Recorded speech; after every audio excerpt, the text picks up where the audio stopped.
Hi all, I have quite a fascinating game to show you for the young child prodigy Praggnanandhaa, and he qualified for his final Grandmaster norm, making him the second youngest Grandmaster in the history of the game. So this tournament he was playing in, it was a small town in northern Italy called Ortisai. So this is his round 9 game against a Grandmaster, Roland Praggnanandhaa. Let's have a look at this game. So he was with the black pieces, e4. He played e5, knight f3, knight c6, so classical Spanish game. Bishop b5, a6, bishop a4, knight f6, white castles, b5, bishop b3, bishop b7, c3. And now he took on e4. This has all been seen before. It's well-trodden territory. d4 was played here. You might be wondering, what if rook e1? Knight c5 should be okay. Black should be able to weather the storm here. The knight can actually neatly retreat there. And this position should be okay. This is actually quite good for black. Black can even plunge the queen in. It seems okay. So, okay, so basically d4 seems a good try to break open the centre. E takes d4 was played. This is slightly less usual than knight a5. And games have gone like bishop c2, e takes, knight takes c5. This is a sharp line, so one needs to know one's theory. It's okay for black here. It should be okay. So in the game anyway, the slightly less usual move, instead of knight a5, we see e takes d4. And this seems, intuitively, you might think this is a bit scary, with the king still in the centre. Rook e1, d5. And now white gets quite violent now. And you could say justifiably so. And I found this actually really quite intriguing. Now, this whole thing, this whole position after knight g5, it's really, really direct. White is threatening to simply blast black off the board with rook takes e4 check here and knight takes f7, teaching the youngster about the queen and rook fork. Just to show that, put it on the board, say bishop e7. This is virtually the end of the game. Bang, rook takes e4, knight takes f7, taking the rook. This is just winning for white. But there's a move played here which, I guess this might have been all part of preparation or something. This looks like a scary position in some respects. So this move played here, I wonder if you can guess what was played here. Would you be scared as black as well? Let me know in the comments of the video. Wouldn't you have been a bit scared in this position? So black to play. Okay, queen f6. So the queen and knight are coordinating on f2. That seems rather impudent, I think is a good word here, because black hasn't castled, but he is one step away from castling queenside.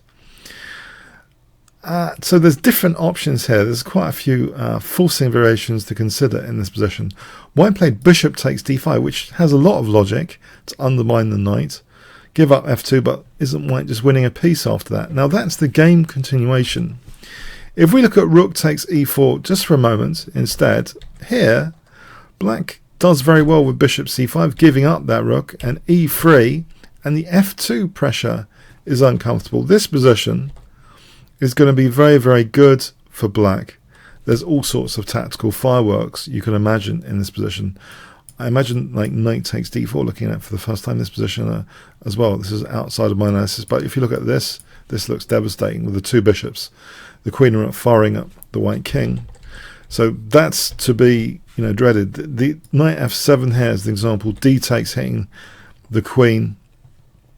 Things like queen f2 and e2 check is being threatened. So this kind of situation clearly shows there's no mileage in rook takes e4 anymore. This is gone. This possibility doesn't seem that good. And knight takes e4. Let's have a look at this. This position after knight e5, yes, that looks a bit cheeky. But if white tries to punish this, the king might be inconvenienced. But it's fine for black with the bishop pair here, black's fine. In fact, black can play an aggressive move like h5, and white's king might be under fire soon. So it does seem after queen f6, the test of losing the piece is chosen to test the young Praggnanandhaa. So let's see. Queen takes f2 check, and isn't black just losing a piece? Black castles queenside. Yes. Knight takes e4. Okay, but white's pieces are very wobbly here after knight takes e4. But what else does white do? The thing is, with the rook on d8 and the queen there, this x-ray is dangerous. So if bishop takes e4, d takes c3, hitting the queen, and there's also now c takes b2. This is a feast of tactics. Check, knight f3, f5 is a really strong technical move because it's only the knight holding the rook. So on queen takes, there's knight d4 trying to attract the knight away from the rook, and this position apparently is just killing. It's killing. It's absolutely murder for white. White would have to play bishop e3 here, and it ends up that it's absolutely brilliant for white, for black, for brilliant advantage. This is all razor stuff. Let's have a look. So let's go back here after black castled queenside. So b takes, to cut a long story short, after b takes, there's a lot of stuff going on after d takes c3, hitting the queen, and also threatening c takes b2, and also this diagonal is dangerous. So there's a lot of stuff going on. So white chose this, but the pieces are a little bit wobbly. Queen f5, and black doesn't really want to give up the bishop here because actually there's still a lot of pressure in this position with things like d takes c3 on the cards as well. So say queen f3, queen d7, this position, black's now threatening f5. So if the queen retreats for knight f2 to be played to f5, this is still good for black. It's still okay. It's just very, very dangerous. There's also another possibility, rook e8. This is showing the strength of black's position. It should be this craziness is an even position. So anyway, okay. Bishop takes c6 might be an interesting move though to have tested black in the game. After bishop b3, black has a lot of dynamic play. The strongest move, well here, sorry, should be maybe c4. It seems this is crazy, but this position, knight e5, knight g3, and apparently black might do well to just accept a repetition draw here. If he tries something else, so knight g3 just hitting the queen. If he tries something else here, white would be smashed. Well, the bishop's lost, and then bishop takes e4. So anyway, okay, so let's go here. The bishop retreats. This is the game continuation again. D takes c3, hitting the queen. Queen f3. And black doesn't mind the queen's coming off. He's got a few pawns for his piece. But even more interesting is this mighty pin that could result, or the exposure of the king on the diagonal. This fantastic bishop on b7 here. Knight takes here, knight b takes c3.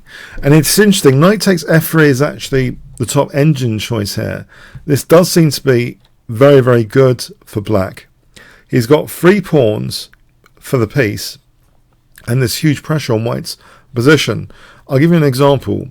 a3 to stop b4, which undermines e4, loses the rook, so that's not particularly good.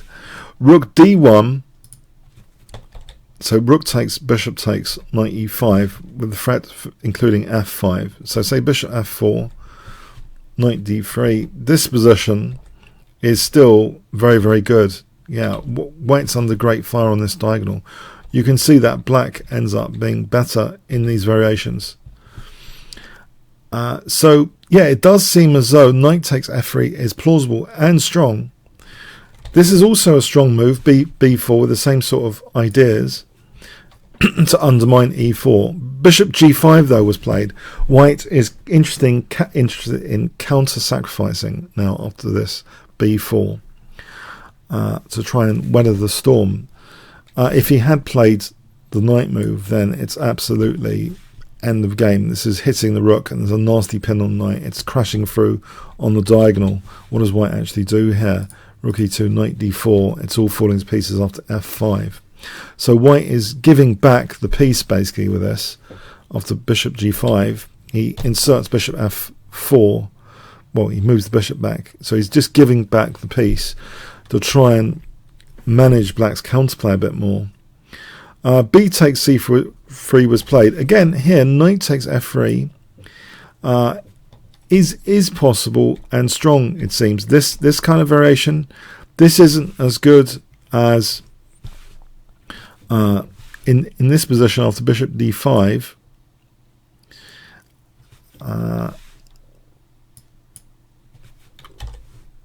Sorry, not rook takes d5 here. Let's have a look. This position, this is okay for black. Black has a big advantage there.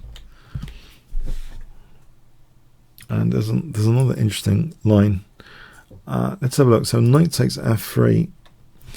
If bishop e6 here, king b8, knight d5, it's here that actually the pin can be amplified with rook takes d5 in this position. This is what I was thinking of. Well, there's a mighty pin. This is very, very nice stuff. So if we look at this position, black is doing very well with this bishop on that lethal diagonal. So this kind of thing, scooping up material. So that's a lot of fun there after rook takes d5. There's a lot of tactics basically involving this bishop on this diagonal against the king. The simple bishop takes d5, if in case you're wondering, this is going into a pin here and maybe isn't as strong therefore. Okay, so right, it's a very, very tense tactical game. So white's given back the piece. So b takes c3, doesn't want to move the knight. Bishop takes e5, getting rid of the possibilities of knight takes f3 forever. But black still is okay here, more than okay. He's a pawn up. White does have a grip on e4. White has fighting chances. So the knight takes f3 lines, maybe a little bit of regret for that, not going deeper into those. But anyway, so king b8, rook e2, king a7, unpinning basically in advance, in case white wanted to use that b file. Now here you see that black is putting on the pressure, exchanges off a pair of rooks here, because otherwise I believe rook d3 is going to be nasty, potentially. So exchanges off a pair of rooks, but now rook d8, bishop c2, bishop d5, looking at a2. And also things like bishop c4 as well are introduced. So white parries that, offering an exchange of bishops. Black retreats. And now black changes tact with g6, king g3, a5, h4, h6, rook h2, rook b8. The rook can plunge down the b file potentially now. Bishop b3, a4, pushing that bishop away for a rook infiltration, not minding about sacking g6. So look, white maybe had been banking on something like this, winning the g6 pawn. Rook b1, rook d2. The thing is, this is a trap here. If bishop takes, kind of a trap, rook g1 forces the exchange of rooks, basically, otherwise the bishop's lost. Now this ending here, there's bishop d5, and you see that a2 is dropping off. This is just going to be a better position for black.